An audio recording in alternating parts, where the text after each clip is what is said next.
But when you wake up from that dream, you will understand crystal clear, with zero doubt. You will understand everything those scientists and philosophers were trying to say, because you will see that that which is surely 100% physical from one view of reality becomes absolutely 100% mental when you wake up to another view of reality. The Three Minds framework essentially says that the universe is consciousness.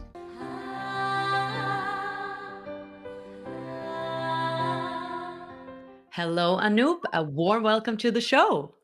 Thank you, Yannicka. Good to see you.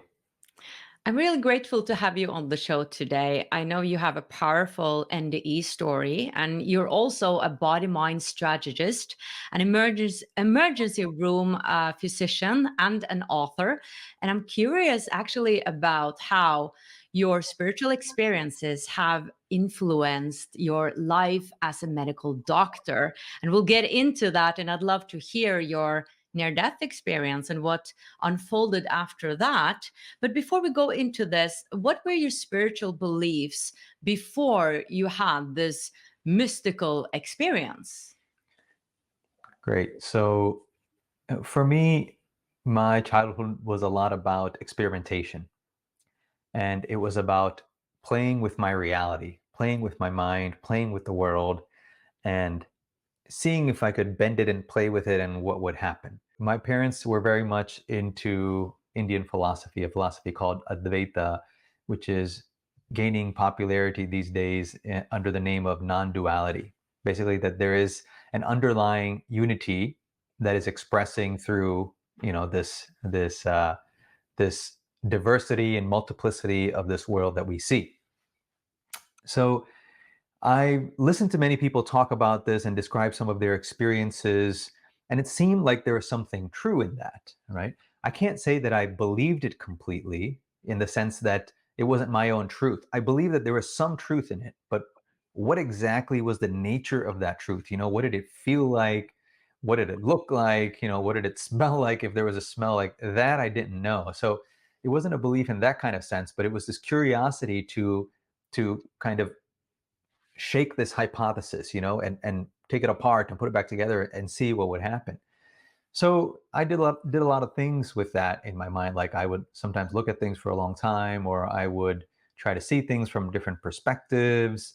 I dabbled in meditation. So those were kind of my exploratory practices. And of course, I happened to be around a lot of people who had dedicated their lives to this, even when I was in elementary school and middle school.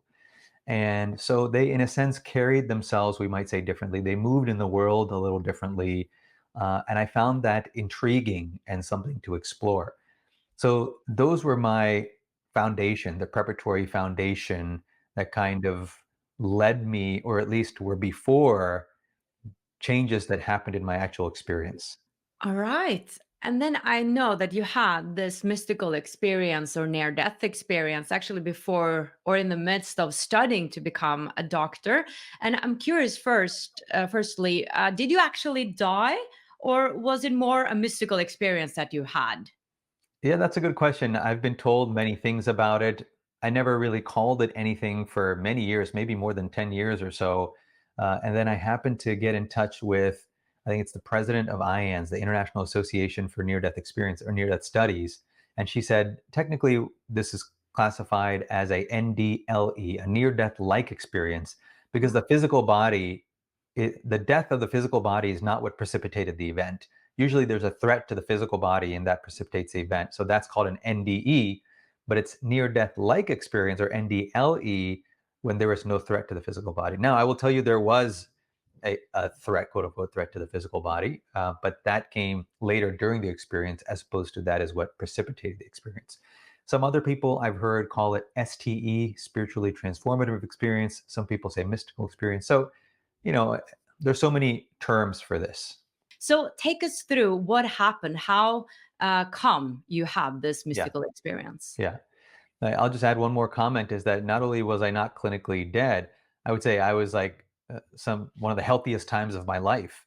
It was towards the end of medical school, or the latter couple years of medical school, and I was pretty fit. I was, everything looked great, and In fact, I thought later that if I had gone through with this completely, the body would have died surely, and the body would have been there, and people would have been like, "Oh, medical student committed suicide," or "medical student did drugs," or there would have been some story to try to make sense of a fact that a perfectly healthy young man, the body was just found there dead. Right. So to get to the actual story, it was when I was back from medical school on a break, maybe for a weekend or something like that. And I was in my bedroom in my parents' home, right? The room that I had grown up in for so many years. And I was reading something. And as I was reading this, when something in the book caught my focus, and I was focusing on it, I was reflecting on it, and all of a sudden it was like an explosion went off. And everything in the room disappeared.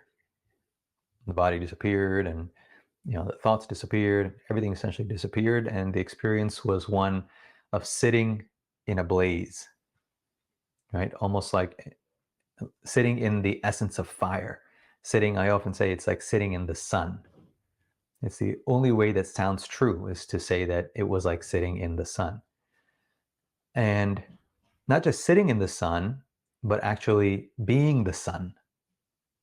So it's not like I was here and the sun was there, but it was just being the sun. And so what does that feel like? It feels like absolute radiance. It feels like um, it's kind of like a color of a blaze, like an orangish saffron kind of blaze. It's not hot, oddly enough. It's not hot or burning. It is the essence of pleasantness. Um, and you can just say that there's nothing wrong. There's nothing to be had in that sense. And it was this timeless experience. And at some point, as this went on, it was as if this was actually a gateway. So then the sense of identity is now progressing through that gateway. This is what it feels like, right? So here I am as the sun, so to speak, and then there's a movement like beyond that.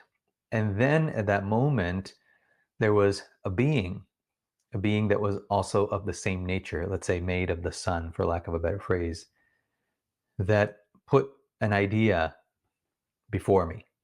And the idea was this: it was that this wouldn't be fair, and the hint that there's still stuff to do, or there's still work to do, and it wouldn't be fair to go prematurely. I'm, of course, putting it into words, but it was something like that. That was the sense that was imparted to me. And there was some sense of the truth of that. I think I recognized that there was truth in that. And because of the recognition of that truth, I paused. I paused in moving beyond the threshold. It was clear that if I had gone one more, I was right at the ledge, so to speak. It was clear that if I had taken another proverbial step, that there was no coming back. It was done. And in a sense, everything in me was moving in that direction. Everything. And there was a recognition, a nonverbal recognition, that any angst I had ever experienced in my lifetime so far, or anything that I had wanted to practice or figure out, or the restlessness that I felt, was all about this. It was actually about seeing this, knowing this, recognizing this, remembering this, being this. And so that was, we can say, the force that was carrying me through this. But when this being put this forward, then it was just so true that, you can't ignore it. And so I paused. And that pause, that that that abating of that momentum and that force carrying me, just pausing just a little bit, that's all it took, because there indeed was a great force that was actually keeping me on the planet, so to speak, with the body. There was a tremendous force there. But the force than that, and that's why I was being carried forward. But when I paused, it's like a rubber band that is stretched to the maximum. It really wants to pull you back. But if there's a force stronger than it, you can go and snap the rubber band and you can keep going. However, if you pause even a little bit, the rubber band point, it will spring back. And that's exactly what happened. The truth gave me pause, and that pause is all it took. Everything re-imploded. Like, like everything came back. And the room appeared to be reconstructed. The body appeared to be reconstructed. There was a reassociation with, some kind of mental structure and the physical structure. And at that point, everything looked different, felt different, was different, or at least seen more deeply. And that's the first part of it. Very fascinating. I'm curious. Do you think that your spiritual beliefs from before influenced this experience somehow? No, I don't think so, because this can be described with any number of words. It can be described with God or without God. It can be described with philosophy or without philosophy, spirituality or not spirituality. And they're all kind of true. It really doesn't matter the words that we use. I think it was actually the other way around, which is that it was more the desire to know what I am, the desire to know where I've come from, the desire to know what this world is, that led me to have the experiences in my life so that I could arrive at some kind of language, which is where the three minds framework came from. And also wanting to communicate this, right? So if I didn't have all that preparation, even if this has happened, I wouldn't really know where to start in terms of trying to translate this in medical science, in philosophy, in the popular world with regard to AI and UAPs and UFOs and everything, right? So I was very lucky to have some kind of narrative that I had heard and to be able to pick and choose from that to so that I can talk about it now in the way that I do. Right, that makes sense. So you were reading a book.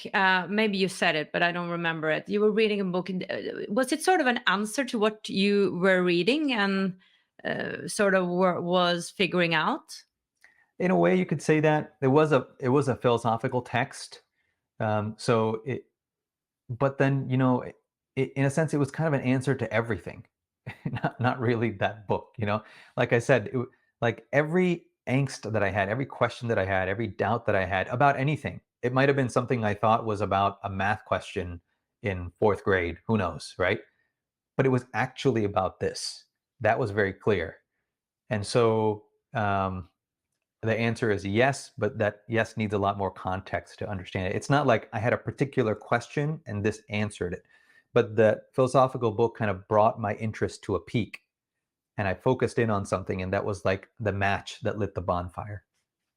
It's so fascinating that happened. That's possible. Okay, so is there a second part of this experience, or did you go back or and experience more? Yeah, I mean, I guess there are so many ways to talk about it. I mean, there was the few moments immediately after. Then there were a lot of unfoldings over time, and actually openings in which I recognized things from my childhood that had happened, but I had forgotten about them. And then other kinds of experiences that come later. And then there's the whole integration of it, which I talk about a lot because I think that's a really important aspect today. Now there are psychedelic experiences, there are spiritual experiences, there's mystical experiences, near death. Um, people are people are hungry to see what being human is really about, and there's so much more than the standard narrative. So there are yeah, there's more to it, and there's going back to that. So for example, I can say that experience continues now. That's why often when I talk about it, depending on how I talk about it, I have to slow down a lot, and there end up being a lot more pauses, because it's a place without language, for example. And I can say that although in story form, you can say that there was a beginning and end to that experience, I would say that that experience has never ended. It's still happening right now. And that all the colors and perceptions and forms and sounds and spaces and times and realities and conversations that we are constructing uh, are happening within this greater field that is beyond space and time, in which what we call space and time structures itself. So, in that sense, it hasn't really stopped either. So, yes, there are many different components to this. How did this change your relations to other people? Because you said something about when I came back, sort of a lot of things were changed and I saw things differently. And I assume that you maybe behave differently with other people that are close to you and not so close, and colleagues and students, etc. So, Yeah. how did that change that part of your life? Within a short period, within a year or two of that, so I think I was towards the end of medical school. And then within a year or two of that, I started my training in residency and I also got married, like at the same time, pretty much. And residency training, you're almost always in the hospital and you're hardly sleeping well and you're usually not eating well. And so it's almost like that covers up for any like strange or unusual behavior because it's like everybody's kind of sleepy or you're groggy or there's always there are 100 reasons you can give. So I think because of that, some of my I don't know bewilderment and some of my lack of ability to socialize properly, I think that was kind of covered up. It's like, well, he's not sleeping well, he's not eating, he's always working and things like that. So that's kind of an interesting thing to note. On one hand, it kind of gave me cover when there were so many changes then happening over years in my life, so much powerful and deep integration, like raking the soul almost that were happening. But on the other hand, it also made it a lot more difficult because I was training in emergency medicine. So I'm seeing gunshot wounds and stab wounds and heart attacks and life threatening infections. And I'm seeing babies in distress. I'm seeing really old people. So, all of a sudden you're open and you're seeing and recognizing things from your own history, your own lives, you're seeing space and time differently. And you're seeing these people who are in extremis and you're not sleeping well. And so it was just a ton of stimulus, an overwhelming amount of stimulus that really took a lot of work to realize and develop an ethic that taught me or that works for me to manage my life. I wonder sometimes with people who've had these experiences where they are encompassed in love and feel so unconditional loved. And I think, one of our main diseases in humanity is that we feel we are not enough and that we're never good enough and not lovable. And when we all of a sudden have this feeling that we're lovable, to me, I'm thinking, well, doesn't that make the whole difference? Like, Yeah. aren't you completely changed? Like, all the others of us, we are working with ourselves through personal development and meditation and all these things. Yeah. And you guys who have these experiences, you sort of just get this gift of, oh, this is the truth of who I am, right? Yeah. But it still seems like there's a lot to work with afterwards, that you're not completely transformed and healed. Or did you feel that actually a lot of the things you've struggled with, because we all struggle with things, were instantly healed after this experience? Not everything. Some things, yes. Especially the part about wanting to know. That wanting to know itself is a kind of wound. It's a kind of non-remembering of what is true and what is complete and whole. And so much of my life was connected with that.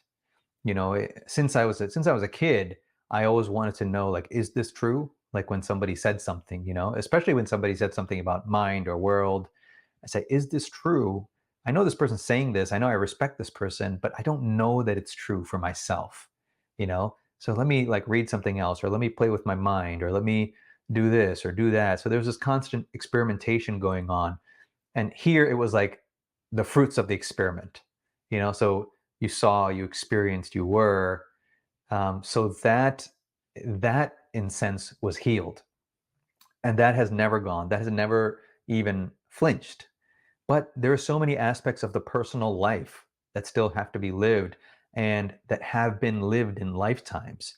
And what happens is that door opens and everything starts parading in, the things that we keep out so that we can live our day-to-day life cannot be kept out anymore. I suppose if a person really wanted to, they could try, but it would be extremely taxing on the system to try to close that door, because that free flow of energy is just so much more natural. And so once that door opens, then everything kind of comes right into, and it's like that has to be worked on, and that has to be worked on, and it keeps happening. And so uh, yes and no, some things are healed and some things keep on healing. And the other aspect of that is there's no such person, there's no such thing as a person who is healed, period, who is completely healed, because we are all connected. As long as there's any being anywhere who is suffering, there's no individual who's completely healed. It doesn't matter how spiritual they are, quote unquote, how godly they are, quote unquote, or whatever. It doesn't matter. We are like, the external appearances of one organism. And as long as there's someone somewhere, frankly, anywhere in the cosmos, it's not just Earth. As long as there's anything where there's not a balance, that imbalance will be felt in every single person if they're sensitive enough to notice it. Yeah, it makes sense. And I also were thinking about my own experience because I've had some mystical experiences that gave me the proof that I am love and I am loved, and I'm still struggling with self-love. Yeah. Yeah. And it makes so much sense what you said, that Yeah. there's always something to heal and we're Yeah. one. That's Yes. like a core principle. Yeah. I'm curious about how this influenced your work as a doctor today, knowing these things.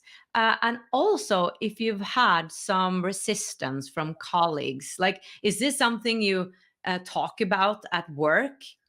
Yeah. I just want to make one more point about what we said before, is that, like, when there's a struggle with self-love or with anything, it's also important, as you just said, to say that it's not always our struggle. It can be the struggle of someone that we are connected with, or it can be the struggle of somebody in the bus that just went by, and if one is sensitive enough, we can pick that up and we can help to heal that, or we can say, you know what, that's not mine. But having that recognition is really important. And that gets into your current question about the ER, because the ER is like an epicenter of pain. The ER is open 24 hours a day, 7 days a week, right? That means when a person has a problem that they cannot solve, and when everybody else tells them no, because it's Christmas Day and it's 7 p.m., right? Or it's New Year's Day and it's midnight, or whatever. Take the most popular holiday in your country and the most popular time when everybody is with their loved one or everything is closed. Guess what? There are tons of people who don't have anyone. And you know where they go? They come to the ER. They often come to the ER because they want to be seen and they want to be healed. And even on a regular day, right? So yesterday was a Monday. Even on a regular day, people come in for all kinds of reasons. Inevitably, the idea is that the biomedical view can heal you, right? Because that's why they come to emergency medicine and allopathy in general. The idea is the biomedical view of my experience can help me heal, or at least somebody can just see me as a human being. But that's not always true. Many times the problems are not primarily physical or biomedical. They may be psychological, emotional, they may be energetic, right? They may be from other lifetimes, they may be existential. They often are existential. But when you come to the ER, it's kind of, we take everybody. We don't say no, we say yes to everyone. And so what happens is any kind of pain that gets bad enough and can't be solved, doesn't matter what kind of pain it is, arrives in the ER, right? So one has to be very careful. That's something that I didn't realize when it initially happened, but I was taking on so many things from so many people, and not just the patients, but even colleagues. When there's that much pain, one has to be really aware of, you know, who am I as a person, right? Where's the boundary that defines this person and defines the other person? Because it's not physical. If you zoom in on your skin, it looks like a line, but there's no line there. It's just bumpy cells. And if you zoom in on the cells, there's no line of the cell, it's molecules. And if you zoom in on the molecules, there's no line, it's atoms. And it keeps going until you get to the smallest particles, which are vibrations in non-local fields. So any boundary that we perceive in the physical world, including the boundary of my head, including the boundary of your screen that you're looking at, it's simply a perceptual superimposition. It's a limitation of the human nervous system. It's not that the boundary independently exists. It exists only in relationship with our nervous system. And so the idea that you are there and I am here is actually, it's a perceptual superimposition. It's not a fundamental reality or a truth. And that's why you can feel what I'm saying despite, we're hundreds or thousands of miles apart, because we're not disconnected through time and space. So that becomes a very interesting and tremendously powerful question. Where do I end and you begin in a doctor-patient relationship, in a friendship, in a romantic relationship, in any kind of relationship? So that's something that I had to look at and I had to work on a lot to see how I influence people. And so to answer your question of how it changes your practice, for me, it's really about how I enter the room and how I am in the room, right? Because my practice is still biomedical, right? The model I use is the allopathic model. It's just that it's no longer everything I see. That model is a fragment. It's a frame within what I see. So I still think and operate through that lens, but I also know there's a lot more than thinking that happens in an encounter. It's more about your presence in the room. It's more about who you are and how you are rather than what you say, which comes from who you are and what you are. So that's the first part of the question. The second, in terms of colleagues, I would say that most don't fully understand what I'm saying or doing. Many know that I've written a couple books. Some of them have read a book or two. Many people consider me the quote unquote wellness guy or the spiritual guy or something like that. But what that actually means, I'm not too fond of all of the labels. What I really like to do is explore with people what this actually means and what are we talking about, because I think it's supremely practical and relevant in our moment to moment experience. So, and I've written a lot of articles in emergency medicine newsletters. I've printed in the Journal of Wellness. I've given talks. I've done meditations at the hospital. Usually it's seen as, okay, that's spiritual, that's meditation, that's wellness. There are few people who actually dive into the depth of what I'm talking about, because that would change or at least challenge some of the fundamental concepts we have in healthcare and biomedical science. Yeah, unfortunately, I think that's part of the problem, that people don't want to look into it or certain kind of professions, because that really threatens their belief systems, and changing their belief systems and everything that is a threat we don't want. And it's a huge thing to change your belief system, because it is what we know, it is Yeah. what we, how we understand reality and life. And I assume that's why it is so challenging for those who've had mystical experiences like that to come back to life. And often I see, I mean, people leave their spouses and their lives completely changes. Now, I know that you sort of, I don't know, discovered or creating a sort of a teaching out of this that's called the Three Minds Framework. Would you Yes, mind going through what that is? sure. So after this experience and integrating this experience, which is still happening, not that it's complete, but as this has continued, I found that I needed a language to talk about this, right? And I didn't the language that I had heard growing up, or the different kinds of language I'd heard, didn't satisfy me, right? It didn't feel like it's exactly what I wanted to say. So what I did is just speak about it in terms of how I saw it and what I experienced. And that is this. It is namely saying that what we see as the world, including the physical world, the earth, the solar system, the galaxy, is not fundamentally a physical thing, but it is a form of consciousness, right? And the best example is the dream, that when you have a dream, while you are in the dream, you know that everything in that dream is physical, right? You can stub your toe on a brick and the toe will bruise and it will bleed, right? You can hammer a nail and hit the hammer on your nail and you'll have a lot of pain, right? You can be nestled in bed and feel like the soft, warm comforter that keeps you feeling very nice on your skin. And all of these are physical. And in that dream, if you conduct an experiment and you call a bunch of philosophers to the table, and you call a bunch of scientists to the table, and we try to discuss what all of this is, most people are going to say, yes, this is physical world, and then there are thoughts, and that is the mental world, and these connect this way and that, and there'll be all kinds of opinions, and they will all be 100% right. That's important to understand from that view of reality. But when you wake up from that dream, you will understand crystal clear, with zero doubt. You will understand everything those scientists and philosophers were trying to say, because you will see that that which is surely 100% physical from one view of reality becomes absolutely 100% mental when you wake up to another view of reality. And the Three Minds framework essentially says that the universe is consciousness, and that consciousness is fundamental, and that which we call mind are individual minds, and that which we call the physical world and physical reality is simply, we can say, crystallizing versions and forms of conscious processes, exactly as it happens in a dream. I'm not saying this is a dream per se.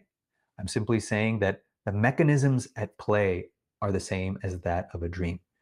So that's the foundation. So what are the three minds then? The three minds are three different views of this reality, right? So it starts uncompromisingly. It doesn't end at what I said. It starts with what I said. It starts by saying the world is consciousness, the universe is consciousness, the cosmos is consciousness.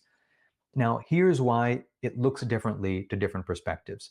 The first mind view of the three minds, the first mind is essentially the experience that what I am is a local individual. In other words, the sense of consciousness, the sense of being conscious, the sense of who I am and what I am is local. It's here in a particular place. It's with a body. It's in the chest, or it's in the head, or it's close to the body. Basically, it's localized in a particular place. And what the Three Minds framework says is that if this experience is there, if a being experiences themselves as being localized in a place, in a distinct location, then what they will see is a world of distinct things. Okay, so I want to make that clear. If I feel that I have a boundary around me and this boundary defines me, whether it's the boundary of my personal body, whether it's the boundary of my personal mind, meaning my personality, my likes, my dislikes, and so forth, if I can define some kind of boundary that defines me, Anoop, what I am, who I am, then because of that, I will refract a world of boundaries and I will see a world of multiplicity in things around me. Like I will see a camera in front of me, a laptop in front of me, a tree in front of me. I will see a cloud. I will see individual particles and so on. Infinite multiplicity.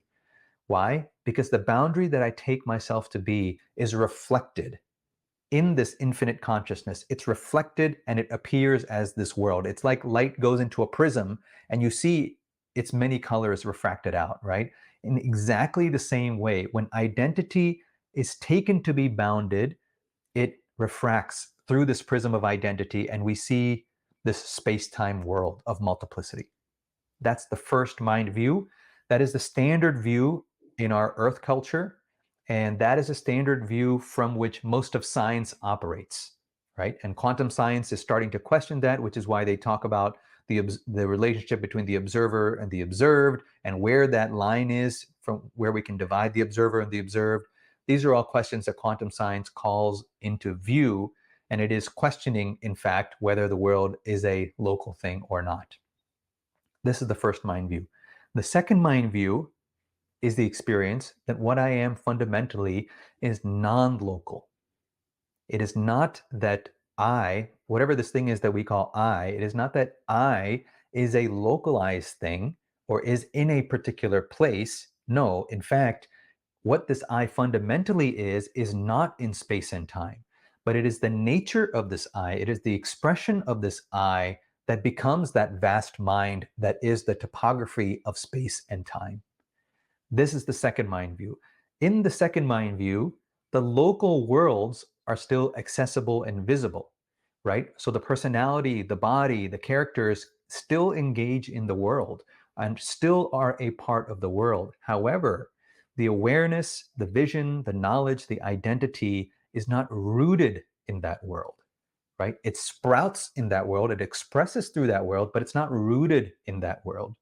And so the second mind view is the view of the non local, or the view of infinity, through which the finite experiences, including worlds, are experienced. This is the second mind view.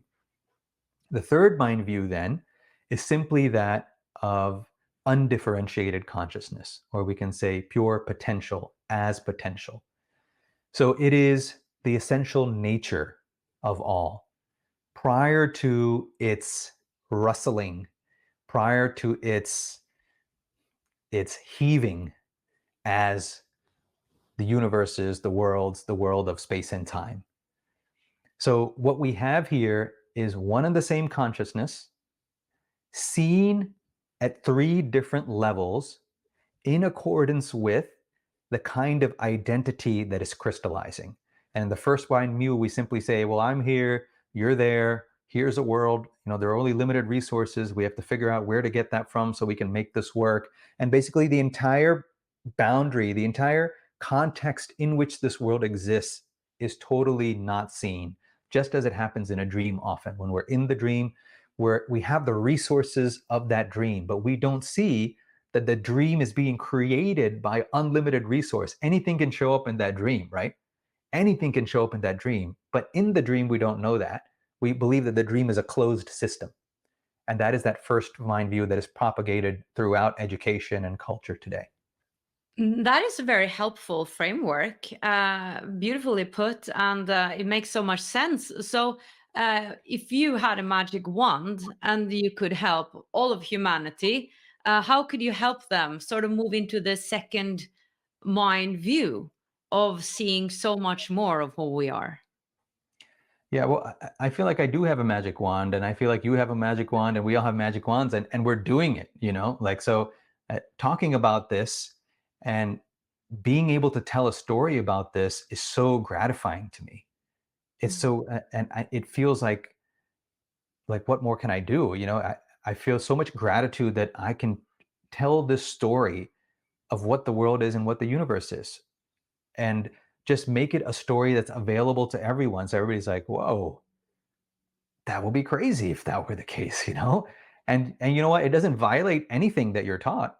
I don't ask anybody to believe anything. I just say anything that you've learned in the world can fit here. It just says that that's not all that's happening, right? And you actually get more power and vision and ability and capacity by saying, okay, I accept that, but there is a more here. That means it's directly related to who I am and what I am and how I see myself. So to me, this is the magic wand. Many people are talking about that we're in this shift of consciousness. Is that also your experience, that we're part of this ascension process and we're coming to the end of this ascension process? We're definitely in the midst of a transition. You can see it in current events. You can see it in stories like this. We're hearing more and more. So yes, and where we are in that process depends on this moment and how we receive what's happening in this moment, how we engage what's happening in this moment, how we interpret, how we play with it, how we experiment with it, because there's no fixed timeline per se. Time itself is not a linear fixed thing, as every single human being experiences that time is not a linear fixed thing.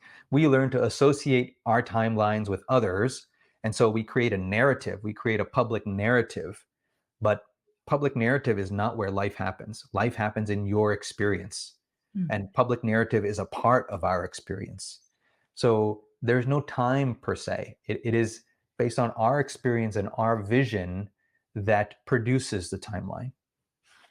What I find a bit interesting with your experience, if I may, how I listened to it was that not that much happened in a way. Yeah. It was more like inside of you that it seemed like you gained all this knowledge. But usually, when I interview people about these experiences, so much happens. It's like then this happened, then that happened. Then, Mhm. even though it's not a timeline Yeah. there, Yeah. they have different memories. But it seems like you sort of got answers to so much, like listening to you speaking right now, Yeah. compared to what you actually said you experienced. Yeah. Uh, yeah, do you want to comment on that? Sure. So this goes back to what I was saying, that that everybody is intelligent. Not just everybody's intelligent, everybody's intelligence, right? Not everybody is a genius. Everybody is genius. Everybody is of the nature of genius. And so when I talk about consciousness being fundamental, this consciousness is of the very nature of intelligence. So simply by associating as consciousness, like, infinite amounts of knowledge can be received. It's not verbal knowledge. It's not conceptual knowledge. It's not one thing and then another thing and then another thing and another thing. Simply with association, everything is received. Everything that has to be known, everything that needs to be known is received, and it's unstoppable.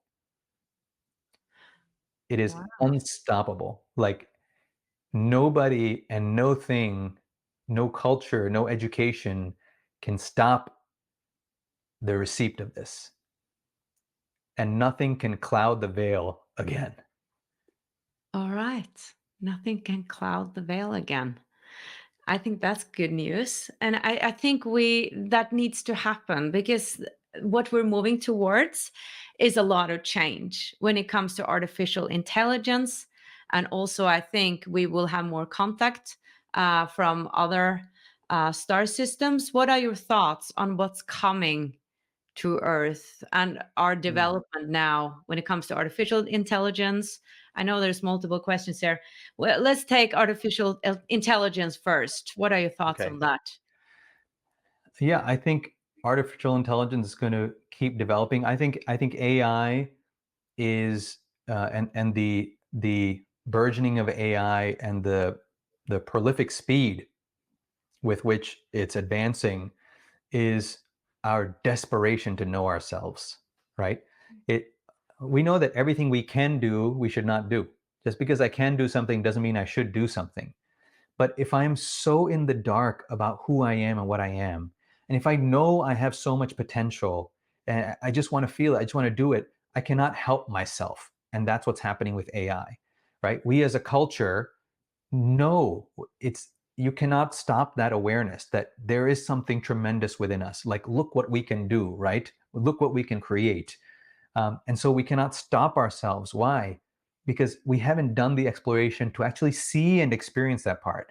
If we see and experience that part of ourselves, we will not need to develop AI so much, because AI comes from NI. NI is natural intelligence, and everybody's forgotten about it.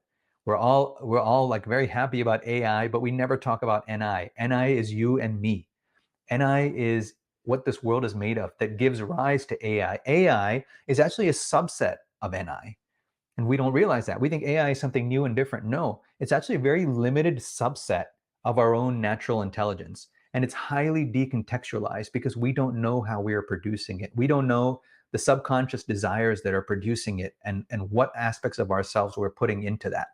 And so it's going to do some great things, however, we have defined great, and it's going to cause a lot of problems because we don't know what we are doing. We don't know how we are creating what we are creating.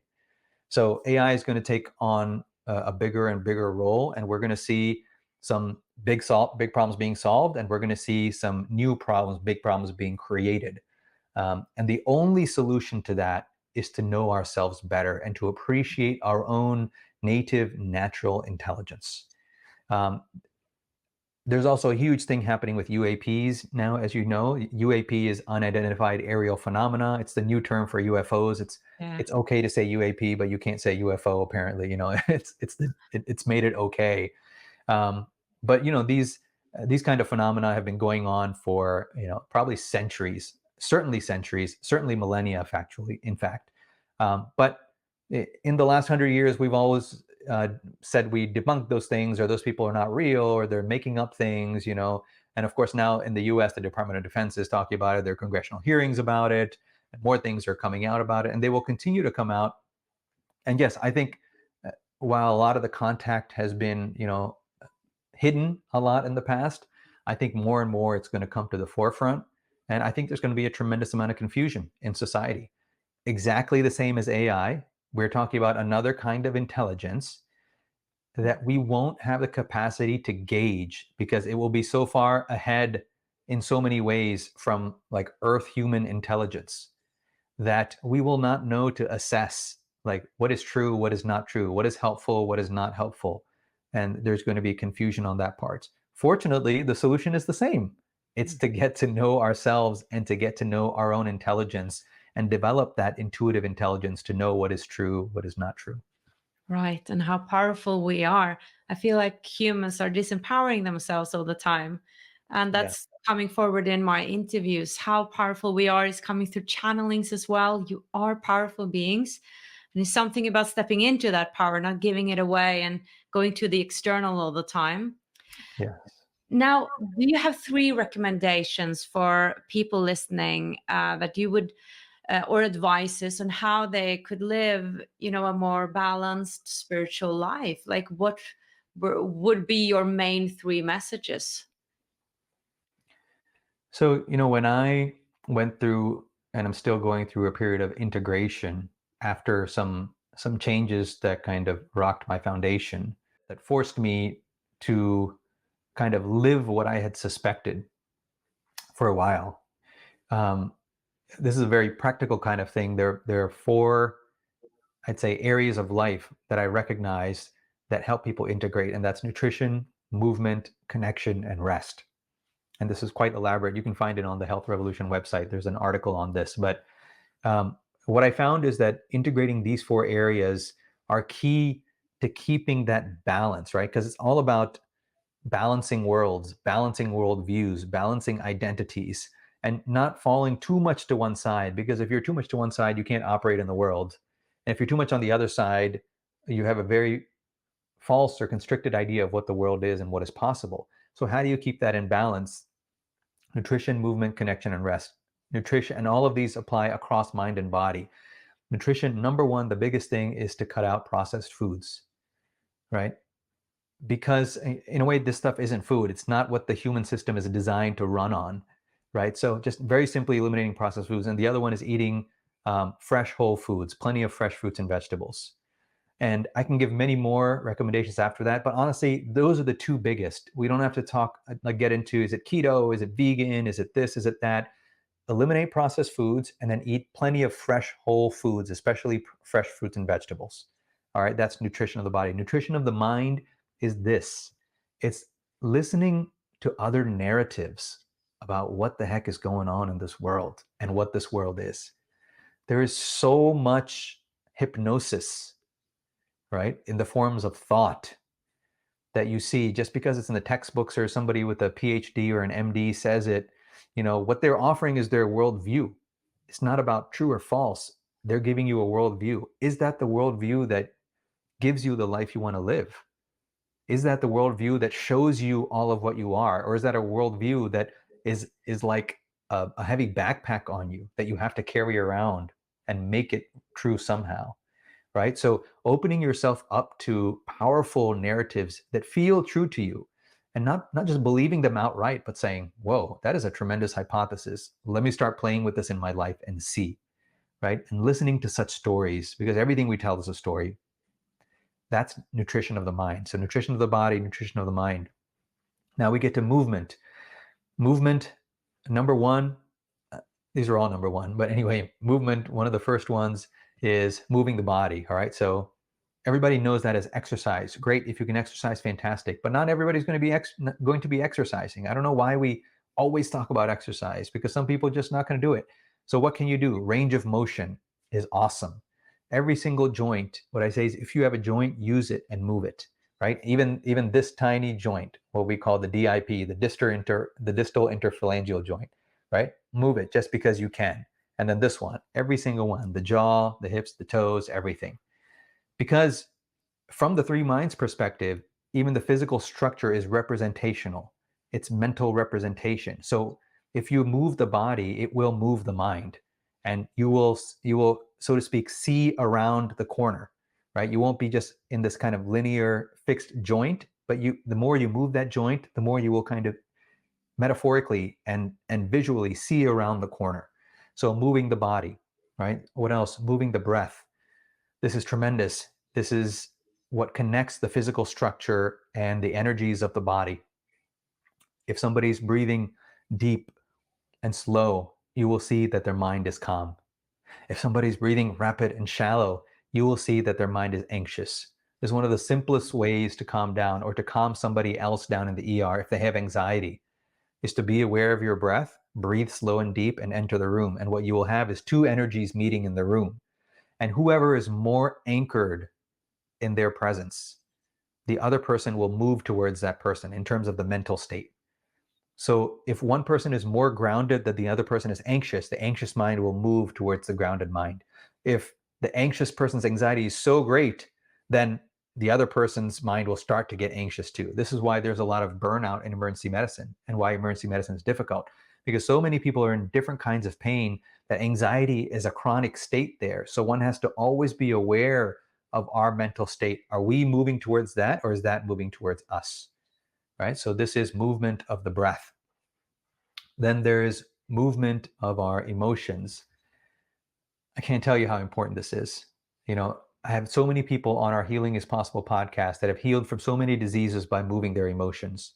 And I'll just plug that in shortly here, which is that everything I'm talking about is about integration in terms of opening up, seeing the world more fully. But if you're just talking about healing a disease, it's the exact same things, right? Because that is the beauty and the power and the depth of the human being and of what works. What works, in a sense, works across the board, right? So getting back to movement of emotions, that means the things that we felt decades ago have to be moved. They have to move through us. They cannot be allowed to stagnate and physicalize, right? This is true for other lifetimes too, not just this lifetime.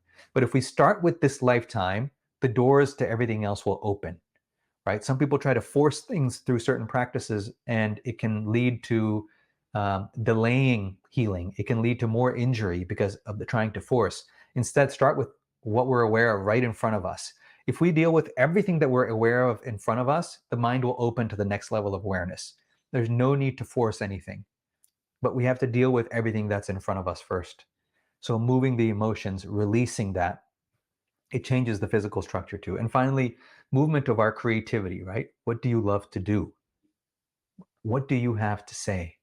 Doesn't matter if nobody listens. I tell people sometimes I come into my basement and I start talking, right? I'll start giving talks, and sometimes I do it quietly when if there are other people around, but I feel like saying, and I'll start a narrative, right?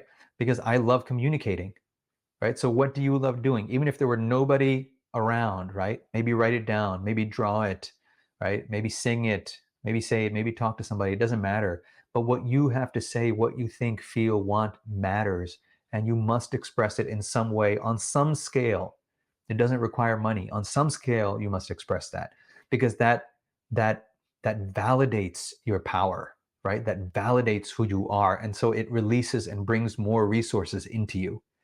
So movement of the body, exercise, range of motion, movement of the breath, movement of our emotions, movement of our creativity, nutrition, movement. Now we come to connection. Connection is threefold. One is, of course, connecting with others. And this is often ignored in spirituality. And I had to set this aside for a long time as I went through many processes myself. But connecting with others is important because it's important to know yourself as others, and not just to know myself as Anup, or just to know myself as consciousness, but to know myself as others is equally important because it fills out the experience. So that's connecting with others, connecting with oneself. Who am I? Where did I come from? Where am I going? What is my relationship with this world? What is this world? Essentially, these are all the same question. In English, in concepts, verbally, it sounds like different questions, but it's really just one question. It's wanting to know what this is and what's going on, right? So the point is not about getting to an answer. The point is about validating the importance of the question. It's like, wait a second, I have some questions and this is important and I want to know, right? Simply put that within yourself and then you'll start moving. Things will start to happen. So valuing that, and that can be through words or reading, through mindfulness practice, through meditation, through many ways, but valuing those deep questions, valuing that connection with oneself, connecting with others, with oneself, and then possibly the greatest biohack in the world is connecting with the planet. All right. that's directly contacting the planet. So that's feet, bare feet in the soil, bare feet in the ocean, bare feet in the creek. That is fresh air in the lungs. That is sunlight on the skin, and that is your eyes on the sky, right? When you do that, you're fully plugged in. It doesn't matter if you don't understand it, if you don't feel it, doesn't matter. Just keep doing it, and that intelligence will start to seep in and your doors will start to open. So that's connection. And the final one is rest. Um, Simple one is sleep. Everybody knows about sleep. Sleep is important. Yes, preparing for sleep. However, there's something even more important than sleep, and that's rest in itself. Because sleep is a kind of rest. Rest is not a kind of sleep. So rest is what is truly needed, right? So learning that even while I'm awake, even while the mind is functioning, even while the body is speaking, how can I be in a restful state? And then that restful state carries into sleep and it carries into the waking state. So nutrition, movement, connection, and rest. You asked me for three things. That all is number one, but I know I've taken up a lot of time, so I'll just pause it there. And that's actually what the course is about, Yannicka, that I told you about, is about activating these engines.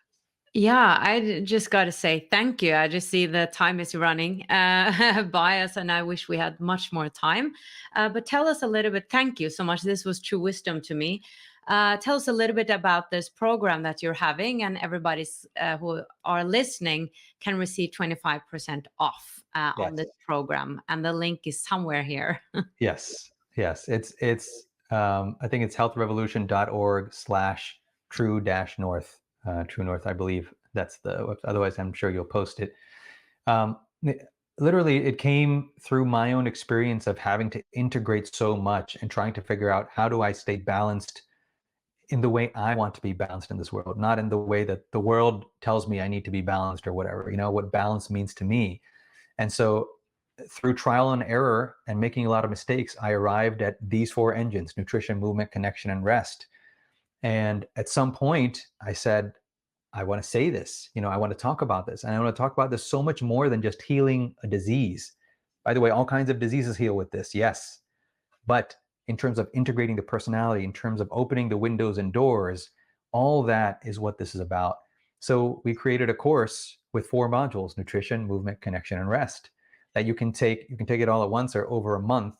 But basically each day it's a 28-day program, or it's a 20-day program with 2 days rest in between. And each day you get a lesson about nutrition and then a practice, what you can do. And it covers all of this. It covers the food, it covers the nutritional stories, it covers movement of the body, the emotions, the breath, the creativity. It covers connection with the planet, connection with ourselves, connection with others, and resting asleep and resting while awake. And I truly believe that each person has that power and that healing capacity and that vision and that nature and intelligence within them. And I would like everybody in the world to see this, and to practice this and to try this. Because even if you do 1 or 2 of these consistently, they all lead to the same place. They all open up the same doors. So that's the course that we offer, and it's an honor to bring it to you. And I'd love to hear from you, your experience of the course. Yeah, I'm excited for people to experience it too. And even though we're over time, I have 3 questions that I ask all my guests. So I'd love for Sure. you to answer and hear your perspective on what is self-love to you. Self-love to me is being yourself and having the courage to be yourself. If a person does not love themselves, they cannot be themselves. Because especially in this world, because there's so many shoulds. One should be like this, one should look like this, one should dress like this, one should talk like this, one should believe like this, and so on. And it takes self-love to say, well, actually, what I feel, think, believe, know, see, etc., is okay with me. And it's not that I reject other people's view, but I have space for my view, and I have space to consider others' view. And what is happiness to you? I'm going to give the same answer to all your questions. Happiness is the effect of being oneself. So when a person is themselves, there is a natural peace, there is a natural radiance, and there's a natural joy or happiness. And happiness is kind of like the titillating external aspect of all that. But the root of that is being oneself. And what is the deeper meaning of life from your perspective? On a personal level, the deeper meaning of life is to be yourself. The purpose of life is to be yourself. And everything unfolds from that. The deeper meaning of life as it is, I don't think meaning is always personal. Meaning is always relative to an identity. So I give it as being yourself. In terms of life as it is, as something else, to me, it just is as it is. This was true wisdom to me. Anup, thank you so much for being here today and sharing really in-depth teachings and your worldview. That was really inspiring, and also a lot of helpful tips to what we can do. I just found myself being elevated right now. I feel like it resonated in my body, and it was really nice to feel. And also it just, yeah, really resonated everything you were saying today. So thank you so much for sharing your message and for coming to the show. Thank you, Yannicka. It was a pleasure to be with you.